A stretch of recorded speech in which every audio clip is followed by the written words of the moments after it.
अस्सलाम वालेकुम। बिरबल अकबर का वज़ीर था। एक दिन उसने बादशाह से कहा, दुनिया में 100 में से 99 आदमी अंधे होते हैं। बादशाह को इसकी बात पर हैरत भी हुई और गुस्सा भी बहुत आया और हुक्म दिया कि अपनी इस बात को साबित करो वरना सज़ा के लिए तैयार हो जाओ। बिरबल ने कहा, हुजूर हुक्म की तामील होगी।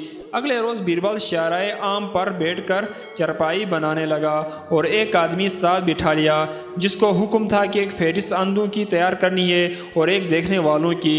एक आदमी आया, इसने कहा, बिरबल क्या कर रहे हो? बिरबल ने उसे जवाब देने से पहले अपने माउन को कहा, इसका नाम अंधों में लिख दो।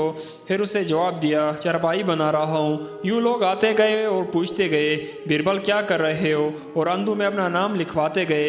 इतने में शाही काफिला गुजरा तो बादशाह ने पूछा, बिरबल क्या कर रहे हो? बिरबल के माउन ने बादशाह का नाम भी अंधों में लिख दिया। इतने में एक आदमी आया और उसने पूछा, खैरत है बिरबल, चरपाई क्यों बना रहे हो? बिरबल ने माउन से कहा, इसका नाम देखने वालों में लिखो। और फिर बादशाह की तरफ मुतवज्जह होकर कहा, आली जनाब, फहरिस्त देख लीजिए जिसमें आपका नाम भी शामिल है। कि सब लोग ये देख रहे थे कि मैं चरपाई बना रहा हूँ, लेकिन उन्हें अपनी बसारत पर यकीन नहीं था। गोया अंधे थे, इसलिए मुझसे पूछते थे क्या कर रहे हो। सिर्फ एक शख्स आया जिससे अपनी बसारत पर यकीन था। इसने मुझसे तस्दीक नहीं चाही बल्कि चरपाई बनने की वजह पूछी। दोस्तों, अगर आप लोगों को वीडियो पसंद आए प्लीज़ मेरे चैनल को सब्सक्राइब करें और वीडियो को लाइक ज़रूर करें। शुक्रिया।